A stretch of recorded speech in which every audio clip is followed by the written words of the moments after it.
కాన్సారేరు పెక్కాల Monday నిప్పుతోనైనా వీళ్ళ రక్తంతోనైనా. వాడి పేరు గుర్తుంది బాబా. హే గాయ్స్, ఎలా ఉన్నారు? మూవీ స్టార్టింగ్ లో కాన్సారా అనే ఊరిలో వరద అనే అబ్బాయిని చూపిస్తారు. వరద కాన్సార్ రాజు కొడుకు. వరద అన్న పేరు రుద్ర. అతను వరద ముక్కుకి ఉన్న రింగ్ ని తీసుకుంటాడు. ఈ విషయంలో వరద చాలా బాధపడతాడు. ఈ విషయం అతని ఫ్రెండ్ దేవకి చెప్తాడు. వరద ఆ విషయం చెప్పగానే దేవకి కోపం వస్తుంది. వెంటనే రుద్ర దగ్గరికి వెళ్లి ఆ రింగ్ ని ఇవ్వమని అడుగుతాడు. అప్పుడు రుద్ర దీన్ని ఇవ్వను, గెలుచుకోవాలి అనే ఒక ఛాలెంజ్ విసురుతాడు. దేవ ఏమాత్రం ఆలోచించకుండా కోపంతో ఆ ఛాలెంజ్ ని యాక్సెప్ట్ చేస్తాడు. వెంటనే దేవ కరెంట్ వైర్ ని కట్ చేసి ఆ పైల్వాన్ తో పోటీకి దిగుతాడు. పోటీకి వెళ్లిన దేవ ఆ పైల్వాన్ ని కట్ చేసిన వైర్ దగ్గరికి తీసుకువస్తాడు. ఆ కరెంట్ వైర్ ని దేవ పట్టుకొని దేవకు మరియు ఆ పైల్వాన్ కి కరెంట్ షాక్ తగిలి కింద పడిపోతారు. ఈ విధంగా ఆ పైల్వాన్ కింద పడిపోవడంతో దేవ ఆ ఛాలెంజ్ ని గెలిచి ఆ రింగ్ ని తీసుకుని తన ఫ్రెండ్ వరదకి ఇస్తాడు. దేవ మరియు వరద వీళ్ళిద్దరూ ప్రాణ స్నేహితులు. తర్వాత దేవ తల్లితో కొందరు మిస్బిహేవ్ చేస్తారు. దేవ అడ్డుకోవాలని ప్రయత్నించినా అక్కడి వ్యక్తులు దేవాని ముందుకు కదలనివ్వరు. అప్పుడు వెంటనే వరద అక్కడికి వచ్చి దేవ తల్లిని వదిలేయండి, దీనికి బదులుగా మీకు ఒక పెద్ద రాజ్యం ఇస్తా అని చెబుతాడు. అప్పుడు ఆ మిస్బిహేవర్ చేసిన వ్యక్తి దీనికి అంగీకరించి దేవ అమ్మని వదిలేస్తాడు. తర్వాత వరద తన చేతికి ఉన్న ఆ రాజ్యానికి సంబంధించిన కడియం తీసి అతనికి ఇచ్చేస్తాడు. అంటే ఇప్పటి నుంచి ఆ రాజ్యం అతనిదే. తర్వాత దేవ వాళ్ళ అమ్మ దేవ దగ్గరికి వచ్చి మళ్ళీ ఇక్కడికి రాను అని మాట ఇవ్వమని అడుగుతాడు. తర్వాత దేవ వరుద దగ్గరికి వచ్చి నువ్వు ఎప్పుడు పిలుస్తే అప్పుడు వస్తా, నువ్వు అడిగింది తెచ్చి ఇస్తా, అవసరమైతే నీకోసం ఎరైనా అవుతా సురైనా అవుతా అని చెప్పి అక్కడి నుంచి దేవ మరియు వాళ్ళ అమ్మ అక్కడి నుంచి వెళ్ళిపోతారు. తర్వాత చాలా సంవత్సరాల తర్వాత ఆద్య అమెరికాకి వెళ్ళి ఇండియాకి వస్తుంది. ఆమె తండ్రి పేరు కృష్ణకాంత్. అతను ఇండియాలోనే ఉన్న ఒక ఫ్రెండ్ కి కాల్ చేసి ఆద్య నాకు చెప్పకుండా ఇండియాకు బయలుదేరింది అని చెప్తాడు. ఎందుకంటే ఆద్య ఇండియాకి రావడం అంటే ఆద్య ప్రాణాలకి చాలా ప్రమాదం. ఎందుకంటే కొందరు ఆమెను చంపడం కోసం ఎదురు చూస్తున్నారు. తర్వాత రాధారామ అనే ఆమె ఆద్యని చంపడం కోసం ఎంతగానో ఎదురు చూస్తుంటుంది. ఇందువల్ల కృష్ణకాంత్ తన మనిషికి ఫోన్ చేసి నా కూతుర్ని కాపాడు అని చెబుతాడు. వెంటనే ఆద్యని కాపాడేది దేవ ఒక్కడే అని చెబుతాడు. అప్పుడు వెంటనే ఆద్య ఇండియాకి వచ్చింది. తర్వాత ఆద్య కార్ ని రౌడీలు ఆపేశారు. కారు చుట్టూ రౌడీలు ఉంటారు. తర్వాత ఆద్య తన చెయ్యి పట్టుకొని కార్లో నుంచి లాక్కుని వెళ్తారు. తర్వాత కృష్ణకాంత్ గారి మనిషి వచ్చి ఆద్యని తీసుకుని వెళ్తాడు. అసలు నన్ను ఎందుకు చంపాలనుకుంటున్నారో ఆద్యకి అర్థం కాదు. తర్వాత ఆద్య వాళ్ళ నాన్న కృష్ణకాంత్ మనిషి ఫోన్ లో ఆద్యతో అతను చెప్పిన విధంగా నువ్వు చెయ్యి, నేను ఫోన్ చేసేంత వరకు నువ్వు నాకు తిరిగి ఫోన్ చేయకు అని చెప్తాడు. తర్వాత ఆద్య వెంటనే అతనితో వెళ్తుంది. నీ గురించి ఎవరికి నిజం చెప్పకూడదు అని ఆద్యతో చెబుతాడు. తర్వాత అతను ఆద్యని దేవతల్లి దగ్గరికి తీసుకువెళ్తాడు. దేవ వాళ్ళ అమ్మ స్కూల్ నడిపిస్తుంది. ఆద్యని ఇంగ్లీష్ టీచర్ గా దేవ వాళ్ళ అమ్మకి పరిచయం చేపిస్తాడు. కానీ ఆద్యని అక్కడ ఉంచుకోవడానికి దేవ వాళ్ళ అమ్మ ఒప్పుకోదు. దీనికి ఆద్య ఒకసారి మీరు నన్ను మీతో పాటు ఉంచుకుంటే కదా మీకు నచ్చానో లేదో అని తెలిసేది అని అంటుంది. తర్వాత దేవ వాళ్ళ అమ్మ ఈ మాటలు విని ఆద్యని ఉంచుకోవడానికి అంగీకరిస్తుంది. కానీ ఒక కండిషన్ పెడుతుంది. అదేంటంటే నీకు 3 రోజులు సమయం ఇస్తున్నా, ఈ 3 రోజుల్లో నువ్వు నాకు నచ్చకపోయినా పిల్లలకు నచ్చకపోయినా నువ్వు ఇక్కడ నుంచి వెళ్ళిపోవాలి అని చెబుతుంది. దీనికి ఆద్య అంగీకరిస్తుంది. తర్వాత దేవ అక్కడే ఉన్న మైనింగ్ లో పనిచేస్తూ ఉంటాడు. చూసేవాళ్ళు దేవని చాలా భయపడతాడు అని అనుకుంటాడు. ఎందుకంటే దేవ ఎవరితో గొడవలు పెట్టుకోడు. పక్క వాళ్ళది తప్పున్నా తానే సారీ చెప్పి పక్కకు వెళ్ళిపోతాడు. దేవ ఇలా చేయడం వల్ల అతను చాలా భయపడతాడు అని చాలా మంది అనుకుంటారు. ఆద్య స్కూల్లో టీచర్ గా పని చెయ్యాలి, కానీ అక్కడి పిల్లలు ఆద్య మాటలు ఎవ్వరు వినరు. దీనితో నేను ఇక్కడ నుంచి వెళ్ళిపోతాను అని దేవకి చెప్తుంది. దీనికి దేవ ఇది ఒక్క రోజు అని ప్రతిరోజు చెప్తూ ఉంటాడు. ఇంకొక వైపు రాధే ఆద్యని పట్టుకోలేకపోతున్నామే అని చాలా కోపంగా ఉంటుంది. కానీ ఆమె టార్గెట్ ఆద్యని పట్టుకోవడం కాదు, దేవాని పట్టుకోవడం. వాళ్ళు చాలా రోజులుగా దేవ కోసం ఎదురు చూస్తున్నారు. కానీ దేవ ఎక్కడున్నాడో తెలుసుకోలేకపోతున్నారు. అయితే ఆద్య ఎక్కడ ఉంటే దేవ కూడా అక్కడే ఉంటాడు అని ఆమెకు తెలుసు. అందుకోసమే ఆమె ఆద్యను వెతుకుతారు. కాబట్టి ఆమె ఆద్యపై మర్డర్ కేసు వేస్తారు. అలా చేయడం ద్వారా ఆమె దేశం దాటి వెళ్లరాదు అని. ఆమె ఫొటోస్ ని రౌడీస్ కి పంపుతారు. ఒక రౌడీ బృందం ఆమెను పట్టుకొని తీసుకువెళ్తున్నా దేవ ఏమి చెయ్యడు. దేవ వాళ్ళ అమ్మ అక్కడికి వస్తుంది. ఆమె అక్కడ ఉన్న వాళ్ళందరినీ అడుగుతుంది ఆద్యను కాపాడమని, కానీ ఎవ్వరు ముందుకు రారు. అప్పుడు దేవ వాళ్ళ అమ్మ దేవతో నేను నీ నుంచి తీసుకున్న మాట వెనక్కి తీసుకుంటున్నా, ఆద్యను కాపాడు అని అంటుంది. అయితే ముందు ఏ గొడవలకి వెళ్ళొద్దు, ఎవరిని కొట్టదు అని దేవ వాళ్ళ అమ్మ దేవ నుంచి మాట తీసుకుంటుంది. ఇందుకోసమే ఇన్ని రోజులు మౌనంగా దేవం ఉంటాడు. తర్వాత దేవ ఆద్యను తీసుకుని వెళ్తున్న రౌడీస్లను కొట్టి ఆద్యను కాపాడతాడు. ఇదంతా చూసిన అక్కడి ప్రజలు మరియు ఆద్య షాక్ లో ఉంటారు. ఎందుకంటే ఇన్ని రోజులు దేవ మౌనంగా చాలా భయంగా ఉన్న దేవను ఇలా చూసి చాలా ఆశ్చర్యపోతారు. తర్వాత దేవతల్లికి ఆద్య కృష్ణకాంత్ కూతురని తెలియగానే ఆమె వెంటనే దేవాన్ని తీసుకుని ఆమె ఇంకెక్కడికైనా వెళ్ళిపోవాలనుకుంటుంది. దేవతో లగేజ్ ప్యాక్ చేయమని చెప్తుంది. వెళ్ళిపోయేటప్పుడు ఆద్య అసలు ఇండియాకి ఎందుకు వచ్చిందో అని ఆద్య చెబుతుంది. అదేంటంటే తన తల్లి అస్థికలను ఇండియాలో కలపాలి అని ఇక్కడికి వచ్చినా అని చెబుతుంది. తర్వాత దేవ మరియు అతని అమ్మ అక్కడి నుంచి వెళ్ళిపోతారు. తర్వాత కారులో నుంచి దేవ వాళ్ళ అమ్మ ఆద్యను మరియు కృష్ణకాంత్ మనిషిని ఒక పెద్ద కంటైనర్ లో బంధించి రౌడీలు తీసుకుపోతుండగా చూస్తుంది. తర్వాత ఎలాగైనా ఆద్యను కాపాడాలని తన కొడుకు దేవాని వెనుకకు తీసుకువస్తుంది. తర్వాత కంటైనర్ లో ఉన్న ఆద్య చెయ్యికి ఒక స్టాంప్ వేస్తారు. ఆ కంటైనర్ లో ఉన్న అన్ని వస్తువుల మీద ఆ గుర్తు ఉంటుంది. దీని అర్థం ఏమిటో ఆమెకు తెలియదు. ఆ గుర్తు ఉన్న ఏ పోలీసులు కూడా ఆ కంటైనర్ ను ఆపరు. ఒకవేళ ఆ కంటైనర్ ని ఎవరైనా ఆపితే మాత్రం వారికి చావు తప్పదు. ఆ ముద్ర ఉన్న కంటైనర్ ని ఆపడానికి ఎవరు ధైర్యం చేయరు. తర్వాత ఈ ముద్ర విషయానికి వస్తే అది కాన్సార్ కి చెందింది. కాన్సార్ లో చాలా ప్రమాదకరమైన వాళ్ళు ఉంటారు. తర్వాత దేవ ఆ ముద్ర ఉన్న కంటైనర్ ని ఆపి ఆ రౌడీలందరినీ చంపేసి ఆద్యను కృష్ణకాంత్ మనిషిని కాపాడుతాడు. దేవ వాళ్ళందరినీ చంపిందని బట్టి ఈ ముద్ర ఉన్న కంటైనర్ ని దేవ మాత్రమే ఆపగలడు అని వరద అనుకుంటాడు. తర్వాత కృష్ణకాంత్ మనిషి ఆద్యకి కాన్సార్ కథ చెబుతాడు. 1000 సంవత్సరాల క్రితం కాన్సార్ అనే ప్రాంతంలో ఒక తెగ ఉండేది.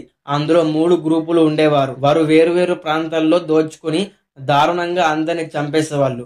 వీళ్ళు చాలా ప్రమాదకరమైన తెగలు. వాళ్ళు దోచుకున్న సంపద మొత్తం కాన్సార్ కి తీసుకువస్తారు.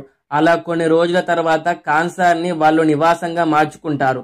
తర్వాత 1747లో బ్రిటిష్ వారు కాన్సార్ ని స్వాధీనపరచుకోవడానికి వస్తారు. కానీ కాన్సార్ మనుషులు వారిని ఎదుర్కొని ఎవరు ఏమి పీకలేరు అని నిరూపిస్తారు.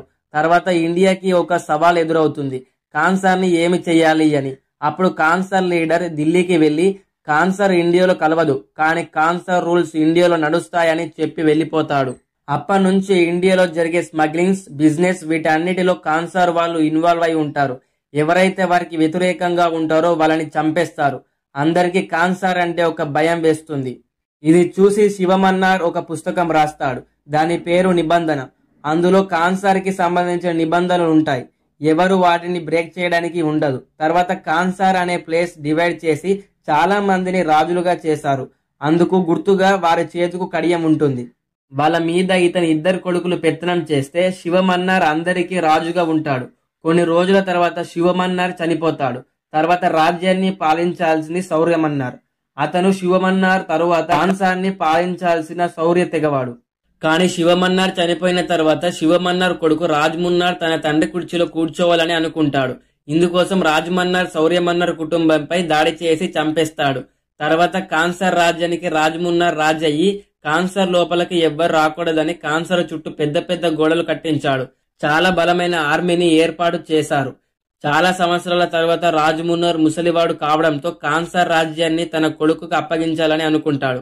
కానీ అందరూ రుద్ర రాజవుతాడు అని అనుకుంటారు. కానీ రాజ్మున్నార్ వరుదని రాజవ్వాలని అనుకుంటారు. అయితే వరుద తన చిన్నతనంలోనే దేవాని తన అమ్మని కాపాడడం కోసం తన కడియాన్ని వేరే వాళ్ళకి ఇచ్చేస్తాడు. అందువల్ల రాజ్మున్నార్ వరుదపై కోపంగా ఉంటాడు. కాబట్టి వరుదకి అక్కడ ఎటువంటి రాజ్య మర్యాదలు దక్కేవి కాదు. కానీ రాజ్మున్నార్ వరుద రాజ్యాన్ని చూసుకోగలడు అని అనుకుంటాడు. అయితే రాజు కూతురు వరుదకి ఆ గౌరవం దక్కడం ఇష్టం లేదు. రుద్రకి కూడా వరుద అంటే ఇష్టం ఉండదు. ఎందుకంటే వరుద వాళ్ళకి సవతి తమ్ముడు. కానీ వీళ్ళు తమ తండ్రి రాజ్మున్నార్ ముందు ఏమీ అనలేరు. తర్వాత రాజ్మన్నార్ ఒక ముఖ్యమైన పని మీద బయటకు వెళ్లడం వల్ల రాజ్యాన్ని తను వచ్చేంత వరకు జాగ్రత్తగా చూసుకునే బాధ్యత రాధారాంకి అప్పగించి వెళ్తాడు. రాజ్మున్నార్ వెళ్లిపోయిన తర్వాత రుద్ర తన తండ్రి వచ్చేలోగా వరుదని చంపేయాలని అనుకుంటాడు. ఎందుకంటే తన తండ్రి తరువాత వరుద ఆ కుర్చీలో కూర్చోకుండా చెయ్యొచ్చు అని. ఇంకా వరుద చనిపోయిన తర్వాత నేనే కూర్చోవచ్చు అని వరుదని చంపే పథకం వేస్తాడు రుద్ర. ఇదే సమయంలో శివకుమార్ ఒక పుస్తకం రాస్తాడు అని తెలుస్తుంది. ఆ పుస్తకంలో ఉన్న నిబంధనల ప్రకారం ఎవరైతే చాలా స్ట్రాంగ్ గా ఉంటారో వారే రాజ్యాన్ని పరిపాలించాలి. అందుకోసం వాళ్ళు యుద్ధం చేసి అందులో ఎవరు గెలిస్తే వారే కాన్సార్ రాజ్యాన్ని పరిపాలించాలని డిసైడ్ అవుతారు. ఈ విషయం వరదకు తెలుస్తుంది. కానీ వరుద దగ్గర సైనికులు లేరు. అందరూ వాళ్ళకు తగ్గట్టు ఆర్మీని సిద్ధం చేసుకున్నారు. కానీ వరుద దగ్గర ఎటువంటి ఆర్మీ గాని మనుషులు గాని లేరు. కాబట్టి వరుద దేవను తీసుకురావాలని అనుకుంటాడు. కానీ దేవని వెళ్ళనీయకుండా దేవ తల్లి అడ్డుకోవాలనుకుంటుంది. కానీ చిన్నగా ఉన్నప్పుడు వరద తన కడియం ఇచ్చి కాపాడింది గుర్తుకు వచ్చి దేవాని వరుద తీసుకువెళ్ళడానికి అంగీకరిస్తుంది. తర్వాత దేవ కాన్సర్ రాజ్యంలో చాలా సంవత్సరాల తర్వాత ఎంట్రీ ఇస్తాడు. తర్వాత వరుదకి ఒక తమ్ముడు ఉన్నాడు. అతనికి దేవ ఏమి చేయలేడు అని అనిపిస్తుంది. ఎందుకంటే మిగతా వారి దగ్గర చాలా ఫోర్స్ ఉంది. కానీ వరుద దగ్గర దేవ మాత్రమే ఉన్నాడు. కాబట్టి తను ఏమి చేయలేడు అని వరుద తమ్ముడు చాలా భయపడతాడు. తర్వాత వరుద దేవ ఒక ప్లేస్ కి వెళ్తారు. అక్కడ విష్ణు అనే లీడర్ ని చూస్తారు. అతను ఒక గాలిపటం ఎగిరివేసి ఆ దారిని కట్ చేస్తాడు. ఆ గాలిపటం ఏ ఇంట్లో పడుతుందో ఆ ఇంట్లో నుంచి ఒక అమ్మాయిని తీసుకువస్తారు. ఇక దేవ కళ్ళ ముందు ఒక అమ్మాయిని ఇలా తీసుకురావడం వల్ల దేవ తట్టుకోలేక అక్కడి రౌడీలని విష్ణువులను బాగా కొట్టి దేవత విగ్రహం ముందు చంపేస్తాడు. తర్వాత దేవ విష్ణుని చంపినందుకు దేవని చంపేటప్పుడు వరుద మరియు ఇతని తమ్ముడు ఏమి చేయలేనందుకు అరెస్టు చేశారు. తర్వాత కాన్సర్ లో వారు జరగబోతుంది అని తెలిసి రాధ సీజ్ ఫైర్ చెయ్యాలి అని అనుకుంటుంది. ఇలా చేస్తే వాళ్ళు యుద్ధం చేయకుండా ఉంటారని. రాధ రాజమున్నార్ త్వరగా తిరిగి వచ్చి రాజ్యాన్ని సక్రమంగా ఉంచుతాడు అని అనుకుంటుంది. అప్పుడు రుద్ర నిబంధనల పుస్తకంలో రాసిన రూల్స్ ప్రకారం ఓటింగ్ చేసే ప్రకారం సీజ్ ఫైర్ రద్దు చెయ్యాలా లేదా అమలు చెయ్యాలా అనే విషయం నిర్ణయించాలి అని అంటాడు. ఇంకో 2 రోజుల్లో ఓటింగ్ మొదలు కాబోతూ ఉండగా దేవాకి వరుదకి శిక్ష అమలు చేస్తుంటారు.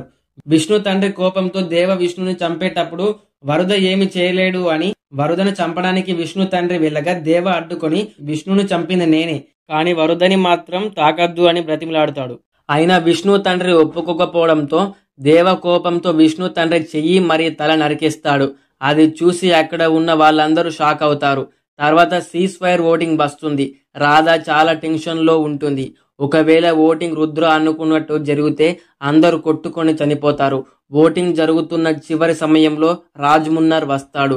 తన చేతికి ఉన్న 5 కడియలతో ఓటింగ్ సమానంగా నిలుస్తుంది. అయితే మిగిలింది వరుద ఓటు మాత్రమే. అతను వేసే ఓటు వైపే సీజ్ ఫైర్ స్టాప్ చెయ్యాలా లేదా అమలు చెయ్యాలా అనే విషయం తెలుస్తుంది. వరుద ఓటు వేసి తన యుద్ధానికి ఒప్పుకున్నాడు. తరువాత అక్కడి సీజ్ ఫైర్ తీసేస్తారు. తర్వాత యుద్ధం కూడా మొదలవుతుంది. దేవ కూడా వరుదని చంపాలనుకున్న వారిని చాలా మందిని చంపేస్తాడు. తర్వాత రుద్ర రాజ్యం పాలించాలని తన మామతో చెయ్యి కలుపుతాడు. ఈ సంఘటనను చూసి రాధ చాలా టెన్షన్ పడుతుంది. ఆమె తండ్రి రాధతో ఇదంతా నాకు ముందే జరుగుతుంది అని తెలుసు అని చెప్తాడు. ఇవి అన్నిటికన్నా ముఖ్యంగా తాను చంపిన శౌర్యతేగ వారసులు ఇంకా బ్రతికే ఉన్నారా అనే విషయం గురించి తెలుసుకోవడానికి నేను బయటకు వెళ్ళినా అని చెబుతాడు. తర్వాత రాజమున్నార్ శౌర్యతేగకు చెందిన ఒక వ్యక్తిని రాధ ముందుకి పిలిపించి వాళ్ళ వల్ల వారు ఎంతమంది ఉన్నారు అని చెప్పిస్తాడు. నిజానికి శౌర్యతేగ మీద రాజమున్నార్ దాడి చేసినప్పుడు వాళ్ళ పిల్లల్ని అండర్ గ్రౌండ్ లో దాచిపెట్టారు. అందుకే శౌర్యమన్నార్ కొడుకు కూడా ఉన్నాడు. అతను ఇప్పుడు కూడా బ్రతికే ఉన్నాడు. ఇప్పుడు అతను కూడా కాన్సర్ కి తిరిగి వచ్చాడు. అతను మరెవరో కాదు, నీ భర్త శౌర్య తెగకు చెందినవాడే అని చెప్పాడు. తర్వాత దేవ వరుదని రక్షిస్తాడు. అప్పుడు వరుద నాకు ఈ రాజ్యం కావాలి, నేను ఈ రాజ్యాన్ని పరిపాలించాలి అని అంటాడు. నీకు ఈ రాజ్యాన్ని అప్పగిస్తా అని మాట ఇస్తాడు దేవ. తర్వాత కృష్ణకాంత్ మనిషి ఆద్యకు ఈ కథ చెప్తాడు. శౌర్యమన్నార్ దేవకి తండ్రి అని తెలిసి ఆద్య షాక్ అవుతుంది. అంటే దేవ రాజ్యాన్ని పరిపాలించకుండా రాజమున్నార్ చేతిలో చనిపోయిన శౌర్యమన్నార్ కొడుకు. అంటే కాన్సర్ రాజ్యాధికారం ఆ కుర్చీ దేవాది, అది దేవకే దక్కాలి. అయితే రాజమున్నార్ తన కొడుకుకు దక్కాలి అని అనుకుంటాడు. అయితే దేవకి తన తండ్రి శౌర్యమన్నార్ అని తెలియక కాన్సర్ రాజ్యాన్ని అప్పగిస్తా అని వరుదకి మాట ఇచ్చాడు. అయితే అసలు వారసుడు తానే అని దేవకు తెలిస్తే దేవకి రాజ్యం అప్పగిస్తారా, లేదా దేవ వరుదకి ఇచ్చిన మాట కోసం రాజ్యం వరుదకి ఇచ్చేస్తాడా అనే ప్రశ్నతో సలార్ సీజ్ ఫైర్ ముగుస్తుంది.